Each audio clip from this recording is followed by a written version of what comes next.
क्या नाम है? जोया। आप स्कूल में क्या पढ़ते हो? Bye guys. पापा का नाम क्या है?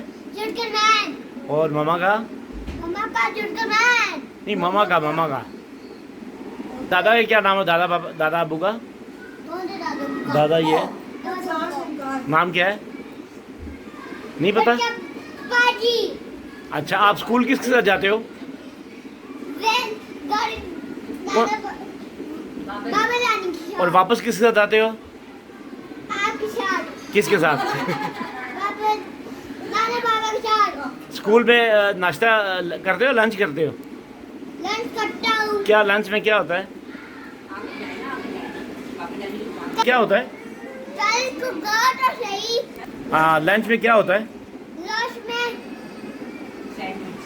सैंडविच होता है और चिप्स होता है और और कुछ भी नहीं होता। Bye guys. अच्छा, अभी आप किसके घर आए हो? नानू घर आया हूँ।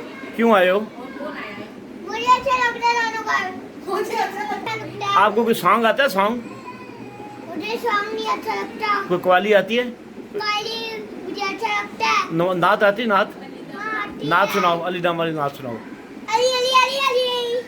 और हमारा दादी मेरा छोटे भाई क्या नाम है? या गया।